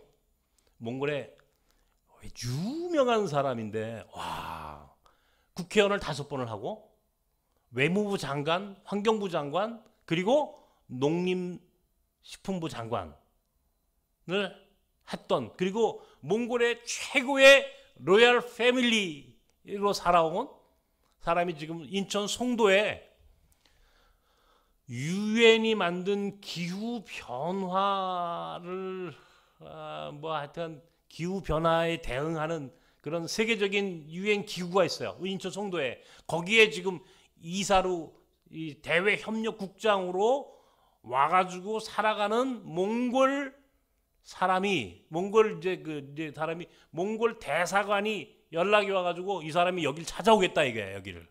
아주 어제 왔어. 내가 만났어. 이제 그 사람이 이제 여기서 이거 뭐 우리 몽골 교사들이랑 난리가 난 거야. 이 사람 모르는 사람은 몽골 사람 하나도 너무나 유명한 사람이니까 국회의원을 5번을 했다니까. 장관을 3번을 했다니까. 그것도 3군데 장관. 외무부, 환경부, 농업식품부 장관. 그리고 그 오빠가 뭐 몽골에 총리했고 뭐 어쩌게 그 집안이 굉장한 집안인 거야. 어저께 와가지고 나보고 당신 굉장히 감동스럽다 이게 나보고 그 사람이. 그래서 내가 눈이 보이지 않는다 이제 내가 눈이 보이지 않는다 내가 이제 눈이 보이지 않는다 그랬더니 안타깝게 보는 거야. 저는 눈이 보이지 않는 사람이 이 학교를 어떻게 만들었을까? 내가 얘기해 줬죠. 이 학교는 내 눈하고 바꾼 거야. 네, 그랬어요. 내 눈과 학교를 바꿨어. 그만큼 나에게는 몽골 학교라고 하는 이 학교가 나에게 소중한 의미를 내게 던져주셨어. 첫 번째, 내가 자랑하고 싶은 몽골 학교. 두 번째, 뉴라이프 선교회. 뉴라이프 선교회. 여러분이 지금 이 비전스쿨 하죠? 나는 이 뉴라이프 선교회의 미래를요. 나는 한국 교회가 다시 회복될 수 있는 그루터기 선교회. 그루터기다 이게. 남은 자, 성경의 남은 자 사상이라는 게 가장 중요한 사상 아니에요? 다 망해도 하나님의 심판을 통해서 다 무너뜨려도 반드시 남겨 놓는 사람들이 있다. 그걸 남은 자 사상, 렘넌트라고 그래요. 렘넌트 영어로. 혹은 그루터기. 그루터기. 나는 뉴라이프 선교회는 남은 자들이고 그루터기다. 한국교회 다 망해도 나섬은 망하지 않을 거고 다 망해도 뉴라이프 미션은 남는다. 이게 내 신앙이에요. 그만큼 내가 이 뉴라이프 선교회에 대한 의미를 나는 강하게 갖고 있는. 세 번째 자랑하고 싶은 게 뭐냐? 바로 역파송 선교회. 내가 그 역파송 얘기하려고 그러는 거예요. 이주민 선교를 하면서요. 마지막까지 이 여러분들이 앞으로 이주민 선교를 하실 분도 계시고 봉사하실 분도 계시고 앞으로 이 사역에 여러분들 스스로 참여하세요. 이 사역이 얼마나 의미 있는 사역인지 여러분들 스스로 느끼게 되는 날이 반드시 온다. 그 중에 하나가 역파송 선교. 여기서 우리 안에 있는 아까 6개 예배가 있다고 그랬죠? 그 안에 있는 이 하나님이요 반드시 어떤 섭리가 있고 계획이 있어요. 섭리가 있고 계획이 있다고. 우리 호자트라고 하는 사람 얘기부터 하나 해드릴게요. 터키에가 이제 선교사야. 터키. 이 사람이 이란 사람이야. 이란. 지금 몇 시에요, 한 목사님? 내가 한 몇 분 더 해? 12시 끝나는 거야? 아, 이거 15분 갖고 안 되는데. 이란 사람이. 한국에서 이란이 여러분 우리 이제 상상도 못하는 성경에 나오는 얘기야. 이란, 페르시아, 바사와 메데 성경에 나오는 에스더서, 다니엘, 이게 소위 아하수에로 왕, 아하수에로 수산성, 이 성경에 우리가 이제 에스더, 다니엘 바로 그 배경이 됐던 나라가 페르시아입니다. 고레스 칙령이라고 그러죠. 이 고레스 이스라엘 민족이 예루살렘 귀환을 허락해줬던 이 고레스 이 바로 이 페르시아 제국의 왕이었죠. 성경에나 읽었던 나라야. 근데 이란에서 한국에 온 거야. 왜? 이란이 망했어. 1979년도에 호메이니에 의한 이슬람 혁명이 있었잖아요. 79년도에. 그 이전까지는 팔레비 왕조는요. 팔레비 왕조는 굉장히 미국하고 가까운 친미 왕조였습니다. 그러니까 이란이라는 나라 역사를 보면요. 굉장히 불행한 나라입니다. 왜 불행하냐면 이 나라는 이 석유가 많아. 석유가. 그러다 보니까 늘 강대국이 이걸 어떻게 이거를 뺏어 먹을까? 그래서 제일 먼저 덤벼든 게 당시에 러시아예요. 러시아. 소련이라. 그리고 이 소련이 1917년 사회주의 볼셰비키 혁명이 있고 난 이후에 소련이 자꾸 이란을 들어오니까 이거를 저지하려고 나온 게 바로 영국이야. 영국이 딱 들어와 가지고 이제 이란을 이제 방어해 준다는 명목으로 이제 하면서 이 영국이 그 당시에 이제 이란 안에 있는 석유가 많은 걸 알고 석유 채굴권을 영국이 다 가져가 버려요. 석유 채굴권을. 그렇게 하면서 이란이라는 나라가 굉장히 부침이 심한 나라입니다. 불행한 나라예요. 이게 석유가 이게 자원이 많으면요, 소위 자원의 저주라고 그래. 이게 저주가 많은 거야. 우리처럼 자원이 없으니까 어때요? 이것도 복이야. 그러다 보니까 이런 나라에서 79년에 호메이니에 무슬림 이슬람 혁명이 있고 난 다음에 미국하고 적대적 관계가 됐죠. 반미가 됐잖아, 그죠? 그리고 지금까지 40년을 넘는 지금까지 이란이라고 하는 나라는 전 세계에서 완전히 왕따를 지켜버린 겁니다. 석유를 캤으면 석유를 팔아먹어야 되는데 팔지 못하게 만들었어, 미국이. 전 세계 이란 석유를 사는 나라는 내가 가만히 안 둘 거야. 딱 이렇게 나와버린 거야. 이란 석유를 누가 사? 무서워가지고. 그러니까 이란은 석유를 팔아먹을 곳이 없으니까 나라가 망한 거야. 이란이라는 나라는요, 1976년도에 테헤란 아시안 게임이 있었나요? 우리가 86년도죠. 74년도에 테헤란 아시안 게임이 있었습니다. 여러분 이게 기억하십니까? 조련 선수 아시아의 물개. 저는 지금도 기억. 흑백 텔레비를 보는데 조련이 수영을 얼마나 잘하든지 금메달 땄잖아. 와, 그게 지금도 기억해. 테헤란 아시안 게임을 했던 나라입니다. 우리나라보다 12년 전에 지금 우리나라 민족사관학교를 세웠던 최명재라는 사람, 파스테르 유협의 회장, 이 사람이요, 이란에 가가지고요, 외국인 노동자로 트럭 운전을 하던 사람이에요. 여러분 아세요? 우리나라가 한때는 이란에 가가지고 외국인 노동자로 살았다고. 거기서 돈 벌어왔다고 우리가. 그런데 나라가 망했어. 한국까지 온 거야. 어디까지 온? 성수동까지. 성수동의 인쇄 공장에서 일을 했어. 호자트라는 사람이. 이 친구가 내가 강변에 있는데 찾아왔어요. 한국말 배우라서.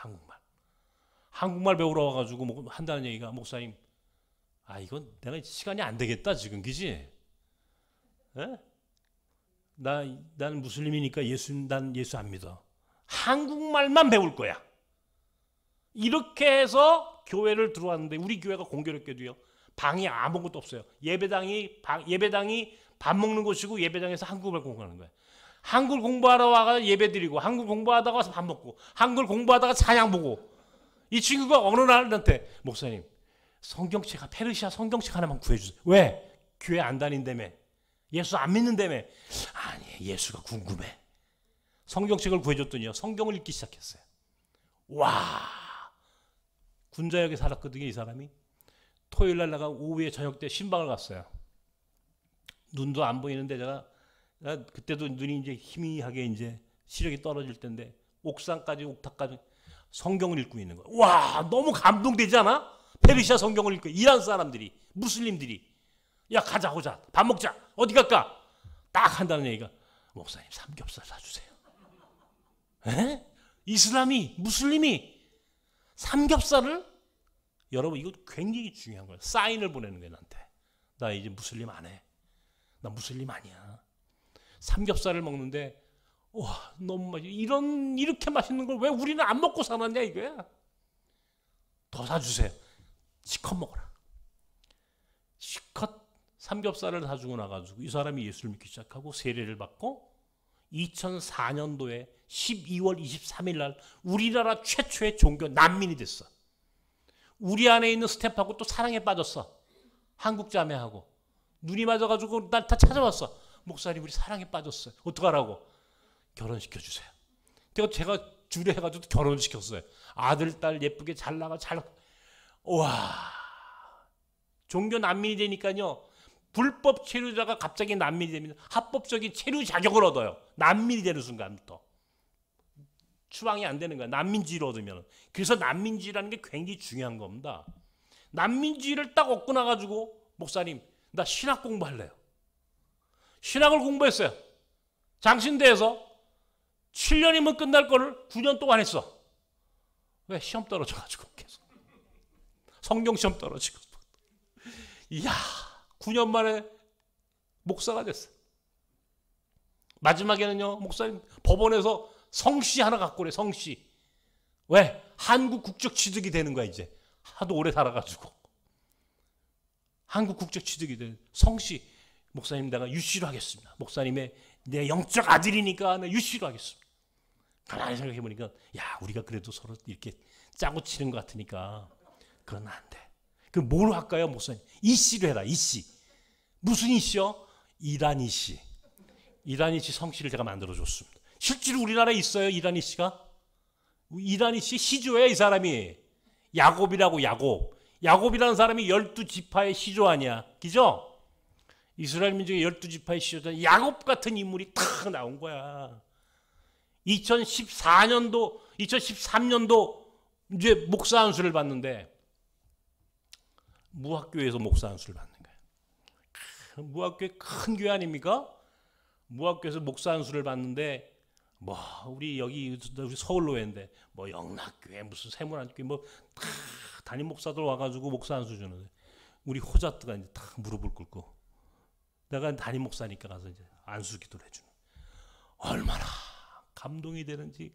그냥 목사 안수를 받는데 그냥 호자트가 몸이 푹 떨리는. 뭐 CBS, CTS, CGN, C채널 C자 들어간 거 다 촬영하는 거야. 이 뉴스거리가 됐으니까. 안수가 끝나고 둘이서 목사가 됐어. 여러분, 이 기가 막힌 스토리를 이게 내가 지금 여러분한테 이렇게 얘기하니까 여러분들이 지금 아이, 별로 실감이 안 나시죠? 나는 지금 그 얘기를 하면서 눈물이 나. 어떻게 여러분들 이렇게 감동이 없으세요? 어? 진짜 여러분들 정말 감동이 없으시다. 박수 치라는 얘기는 아닌데. 2013년 10월에 목사가 되고 2014년이 딱 됐는데 근데 이 가정을 어떻게 해야 되나. 목사까지 만들었으니까. 나는 꿈이 있었다고 그랬잖아. 이란으로 보내려니까 이란에는 무슬림 가면 이게 박해를 당하고 잘못하면 죽을 수도 있어. 거기는 못 가. 무서워서. 어? 기잖아. 예수 믿고 갈 수가 없어. 가만히 생각해 본 거야. 여러분, 이게 바로 통찰이에요. 이 관점이라고 하는 표현 기억하시고 통찰이라고 하는 개념을 이제 기억하세요. 뉴스를 가만히 보십시오. 전 세계가 지금 어떤 이슈가 지금 이게 지금 세계적인 이슈가 되는지. 유럽의 영국이 블랙시트를 하고 유럽이라고 하는 나라가 유럽 공동체가 갖고 있는 가장 중요한 이슈는요. 뭔지 아십니까? 난민 문제. 영국이 유럽 공동체를 탈퇴하게 된 배경 중에 하나가 난민 문제입니다. 난민 안 받겠다는 거예요. 예? 유럽이 지금 가지고 있는 이게 난민. 이 난민들의 문제, 난 늘 그런, 지금 21세기는 새로운 유목민의 시대라고 그래. 지금 자기 고향을 떠나서 길 위에서 살아가고 있는 소위 떠돌아다니는 유목민 같은 사람들이 3억 5천만 명이 넘어, 전 세계적으로. 지금 현재 집을 나와서 살고 있는 소위 가출한 사람들이 3억이 넘는다고. 이게 새로운 시대가 된 거야. 그 중에 하나가 난민 문제야. 난민 문제를 가만히 보시면요, 터키라는 나라가 난민이 다니는 길목이야. 거기가 터키가 이게 역사적으로 원래 그런 거예요. 이 터키로 들어와 가지고요, 여러분 성경에 이즈밀이라고 하는, 이게 서머나 교회가, 요한계시록에 서머나 교회가 나오죠. 그죠? 폴리갑이라고 하는 유명한 교부도 나오고. 서머나가 지금 이 터키 세 번째 도시입니다. 이스탄불, 앙카라가 수도예요. 이스탄불, 앙카라, 그리고 이즈밀 세 번째, 터키 3대 세 번째 도시야. 이게 바로 에게해로 넘어가는 항구 도시야. 에게. 거기로 전부 다 터키에서 이즈밀로 모여가지고 이즈밀에서 밤중에 몰래 고무보트를 빌려 타고 에게해, 지중해 앞바다가 이제 그 터키 앞바다 에게해라고 하는데 에게해로 쫙 도망 나가는, 탈출의 루트야. 거기가. 그 앞에가 네스보스라는 섬이 있어. 섬. 그런데 오스만 투르크가 1918년 1차 세계대전이 끝난 다음에 패전국가가 되면서 터키 앞바다에 있는 모든 섬은 그리스령으로 넘어가 버려. 그리스는 유럽이야. 그러니까 에게에 있는 섬에 들어가면 유럽으로 들어간 거야, 난민들이. 그 네스보스라는 섬이 제일 가까워. 네스보스라는 섬까지 가면은요, 거기서 딱 들어가는 순간 그 사람은 유럽에 입국한 거야. 거기서는 이제 페리를 타고 아테네에 있는 휘레우스라는 항구, 그리스인 조르바에 나오는 그 유명한 휘레우스 항구에 아침에 탁 페리를 타고 도착합니다. 그러면 유럽에 들어온 거야. 그리스로 넘어와가지고 아테네에서 북쪽으로 쭉쭉쭉 올라가면 어디가 나와요? 데살로니가가 나오지, 그죠? 데살로니가, 거기가 바로 마게도니아야. 마게도니아로 넘어가가지고 발칸을 넘어가면 어디가 나오냐면 헝가리가 나와. 바로 그 옆에가 지금 우크라이나야. 지금 전쟁이 나는 헝가리 부다페스트에서 기차를 타고 유럽으로 쫙 퍼져가는 게 난민의 루트야. 난민이 다니는 길이야. 그게 물고기도 다니는 길이 있는 것처럼 난민들도 다니는 길이 있는 거야. 물고기를 아무데나 잡아가지고 그물 친다고 물고기 잡는 게 아니야. 낚시를 아무데나 낚시를 던진다고 고기를 잡는 게 아니야.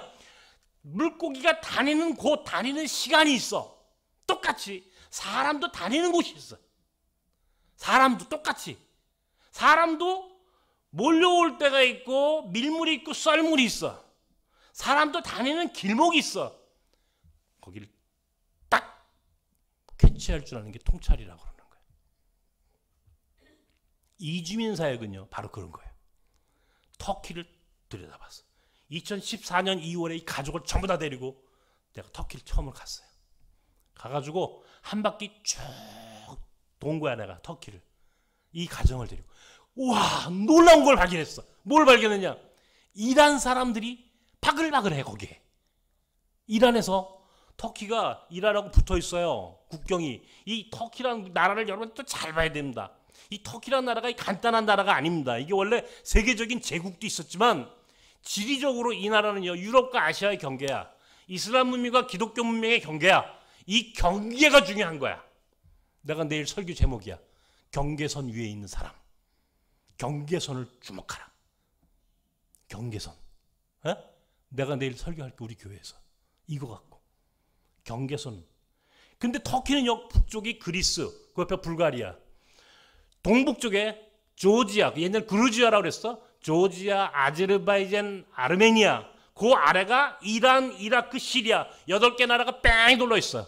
그런데 터키하고 이란은 550km를 쫙 붙어 있어요. 그 가운데 있는 산이 아라랏산이야. 노아의 홍수에 나오는 바로 그 아라랏산이 터키와 이란 사이에 있는 산이야. 그 산이. 거기가 이란 사람들이 넘어오는 곳이야. 바로 그 자리가. 거기를 반이라고 해. 반. 유명한 호수가 있어요. 염해가 있습니다. 염해. 에? 소금 바다가 있다고 지금. 그 중턱에. 그러니까 홍수가 있었던 거야. 분명히. 그죠? 바닷물이 거기에 있는 거 보니까. 거기가 이란 사람들이 들어오는데 이란이 망했다고 그랬죠 아까. 200만 명이 넘어 있는 거야. 터키에. 바글바글한 거야. 터키가 내 눈에 난 눈이 안 보이지. 딱 내 가슴에 들어온 거야. 여기다. 이스탄불에 터키 이스탄불로 이 가족을 선교사로 보냈어. 지금 횟수로 8년이 됐습니다. 내년 2월에 터키를 갈 겁니다. 여러분들도 그 여행에 참여하실 수 있어요. 별로 가고 싶지 않으시. 내가 여러분 나랑 같이 가면요 이게 어마어마한 것들을 봅니다. 예? 8년 동안 무슬림 선교가 엄청난 사역으로 커져가기 시작합니다. 200명이 넘는 사람들이 세례를 받았고, 여러분 무슬림 한 명 세례 주는 게 얼마나 어려운지 아세요? 굉장히 어려운 거예요. 굉장히 어려운 거예요. 이슬람 지역에 가가지고 한 사람을 무슬림을 선교한다는 게 불가능한 겁니다. 이슬람이라는 종교는요, 이 생활 종교예요. 이슬람이라는 문화 속에 살던 사람이 다른 종교를 믿는다, 직장을 구하지 못해, 먹고 살지 못해, 그냥 굶어 죽게 돼 있어. 이게 이슬람인이 갖고 있는 무서운 겁니다. 이슬람이라는 건 그래서 선교가 안 되게 돼 있는 거야 원래. 그런데요, 터키에 딱 넘어오는 순간 사람들이 어때요? 새로운 생각을 하기 시작하는 거야. 거기에 누가 있어? 호자트라는 사람이 있어. 이 사람은 이란 말을 이란 사람처럼 해. 왜? 이란 사람이었으니까. 그죠? 꾸라는 어렸을 때부터 다 알아. 거기 신학 공부를 했어. 목사가 됐어. 더 중요한 거, 한국 국적을 가지고 있어. 한국 패스포트가 전 세계에서 패스포트 파워, 소위 한국 국적을 가지고 있다는 것만으로 이 여권의 힘이, 사실은요 중동에서는요 미국보다 대한민국이 더 파워가 있어요. 터키하고 우리는 소위 형제국가라고 그러죠. 거기서 한국 국적을 가지고 있고 이란 사람이 이란 말로 터키보다 더 이란 호자트보다 이란 말 잘할 수 있는 사람 나오라고 그래. 선교사가. 호자트보다 무슬림을 더 잘하는 사람이 있으면 나와보라고 그래. 이 사람이 가서 더 길목에 있는 거야. 다 걸려들지 거기로. 그죠? 다 걸려드는 거야. 엄청난 선교가 이루어지고 있어요. 놀라운 선교가 이루어지는 거야. 이게 바로 역파송이야. 나는 바로 그곳에 선교사를 보냈어. 그러고 나니까 그렇게 보낸 사람이 터키, 베트남, 몽골, 인도, 우즈베키스탄 다 스토리가 있는 사람. 내가 이 스토리 갖고요, 내가 일주일 동안 부흥회를 할 수가 있어. 이것만 갖고도. 지금 한 사람 얘기도 내가 3분의 1도 안 했는데 내 꿈 얘기를 하는 거예요. 나는 이제 꿈이 있어. 세계 여행. 이제 그런 세계 여행은 그건 재미없어. 다 가봤어. 재미없어. 나는 여름에 6, 7, 8월은요 몽골이 최고입니다. 한국이 누가 뭐래도 몽골 가본 사람은요, 몽골에 가가지고 6월, 7월, 8월을 살아본 사람은 와, 몽골이야. 3개월은 몽골에 가자고. 9, 10, 11은 인도. 히말라야 밑에 있어. 우리는 또 히말라야. 여러분 선다스행 아십니까? 바로 선다스행의 고향 히말라야 밑에 있어. 12월, 1월, 2월은 어디가 좋을 것 같아? 베트남. 거기는 반팔 입고 반바지 입고 다녀. 겨울에 우리 얼어 죽는다고 할 때. 그리고 2, 3, 4 3, 4, 5 그죠? 그때는 어디? 터키입니다. 터키. 최고입니다. 그러면 1년 12달을 3개월은 몽골, 3개월은 인도, 3개월은 베트남, 3개월은 터키. 한국에서는 언제 살지? 왜 3개월이냐? 다 3개월이 무비자야. 비자가 필요 없어. 근데 터키는요, 바울의 성지가 있어. 성지 순례도 하고 이슬람 무슬림들 선교도 하고. 예? 여러분 살고 싶지 않으세요? 그런 거야? 그죠? 그렇게 살고 싶지 않으세요? 살고 싶죠? 제가 살도록, 여러분이 사실 수 있도록 도와드리는 거예요. 요 뉴라이프 미션은 바로 여러분에게만 자격증을 줘. 거기 살 수 있도록. 짠 사람은 못 가. 우리 8번의 강좌가 끝나면요, 이제 여러분들은 저와 함께 비전 트립을 갑니다. 지금 코로나 때문에 한 3년 동안 못 갔어, 우리가. 지금요, 터키를 가려고 터키 결정했거든요. 터키 가려고 지금 적금 붓고 있어요, 사람들이. 터키 가가지고 난민들과 이란 무슬림들과 한 2박 3일, 3박 4일 우리 선교 그 수련회도 하고, 바울의 소위 선교지도 우리가 한 바퀴 쭉 성기순례도 하고, 이렇게 돌아오는 일정으로 프로그램 만들어요.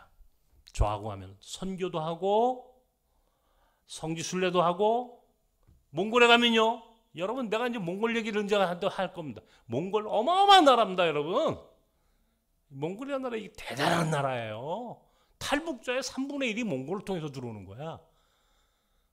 나는 몽골이라는 나라를 앞으로 한반도 문제에 있어서 가장 중요한 지렛대로 활용하려고 그래. 내 꿈이. 나는 그래서 우리는 한민족 평화선교 네트워크라는 NGO도 우리 안에 있어. 몽골의 평화 캠프를 만들었어. 몽골의 평화 경제 공동체를 만드는 큰 그림을 그리고 있어. 나는 이주민 목회 30년을 했지만, 여러분 이주민 목회가 아이고 아픈 사람, 병든 사람 치료나 해주고 배고픈 사람 밥이나 주고, 이게 이주민 선교라고 생각하면 큰 착각이에요.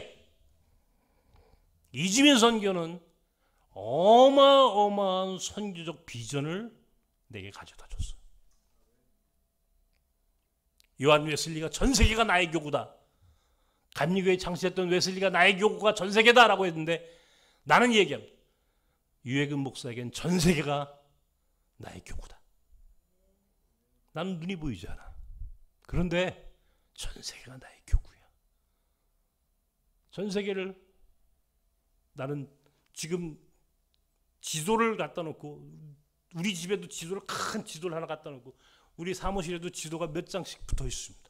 내 방에 오고 저쪽 우리 회의실에 가면 큰 지도가 있어요. 내가 어저께 몽골에서 온 그 사람한테도 지도를 보여주면서, 내가 왜 몽골을 좋아하는지 아십니까? 이 몽골 초원저 저 유라시아 대초원, 전 세계의 모든 역사의 가장 중요한 에너지는 바로 유목민으로부터 나옵니다.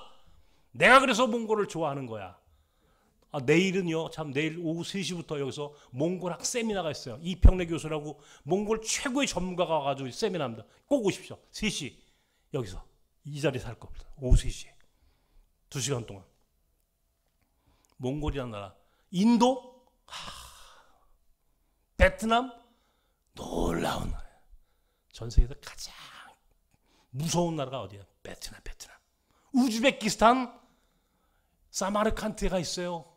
거기가 뭔지 아세요? 티무르 제국의 바로 원산지, 소위 돌골족, 투르크 민족의 시작 발원지가 됐던 곳, 바로 실크로드의 길목, 사마르칸트, 타시켄트, 알마티, 카자흐스탄, 우즈베키스탄, 키르기스탄, 투르크메니스탄, 타직스탄, 중앙아시아. 이 중앙아시아의 이 국가들을 우리는 주목해야 하는 거예요. 이게 다 나섬의 선교 벨트야. 나는 몽골 투르크 선교 벨트를 만들고 있는 거예요. 한반도를 넘어 만주를 지나 몽골을 넘어 중앙아시아에서 또 터키까지, 동해에서 지중해까지. 이게 나섬 공동체의 선교적 캐치프레이즈, 슬로건이에요. 굉장히 중요한 꿈이 있어. 그만해? 그만해? 알았어요. 나만 오늘 신나가지고 여러분들은 지금 배고프실 텐데 밥 먹어요? 네, 알겠습니다. 여러분, 그러므로 중요한 거 오늘 핵심, 은퇴는 없는 거야. 따라하십시오. 은퇴는 없다. 아, 왜 이렇게 힘이 없어요? 다시 한번, 은퇴는 없다. 은퇴는 없는 거야. 아멘. 은퇴하지 마십시오. 은퇴라는 말은 기독교인이 해서는 안 되는 말이에요. 절대 기독교인이 해서는 안 된 말, 은퇴. 그래서 나는 은퇴하지 않을 거야. 나는 꿈이 있다고 그랬지. 선교지로 갈 거야. 1년 동안 우리 선교사들이 있는 곳만 돌아다녀도 나는 할 일이 너무 많아. 가고 싶어. 빨리 오래 나한테. 얼마나 행복한 인생입니까? 내가 갈 곳이 있다는 게, 내가 가서 하고 싶은 일이 있다는 게 얼마나 감사한 일입니까? 그냥 난 목회 이제 그만하려고 그래. 정말이에요. 근데 이 양치기 이제 소년이 돼가지고 이제 몇 번 그만둔다고 그러니까 이제는 저 장로님이 언제 그만두나 아직 그러시는 것 같아. 네, 알겠습니다. 네. 네. 오늘 여러분에게 은퇴는 없다. 다음 주에는 동대문이 딱 끝이다 라고 하는 주제로 이제 이야기를 할 겁니다. 가급적 여기 와서 이거 끝나고 또 맛있는 밥이 기다려 있어. 커피도 드려. 네? 꼭 참여하시기를 바랍니다. 기도합시다. 사랑하는 주님, 뉴라이프 미션을 세워주셨고 또 뉴라이프 선교회에 참여하기 위해서 비전스쿨을 이제 22번째 이제 뉴라이프 비전스쿨을 시작했습니다. 참여하는 모든 회원들과 지체들 위해 복을 주시고 건강을 주시고 하나님 나라에 대한 꿈을 주시고 선교적 삶에 대한 비전을 주시고 그걸 감당할 만한 믿음도 주시고 그리고 무엇보다 우리에게 이제 보내주신 새로운 선교에 이제 사람들을 우리가 어떻게 선교해야 할지 깊이 함께 고민하고 나누며 결단하고 순종하는 귀한 우리 뉴라이프 회원들이 되도록 주께서 은총을 내려 주옵소서. 예수님의 이름으로 기도하옵나이다. 아멘.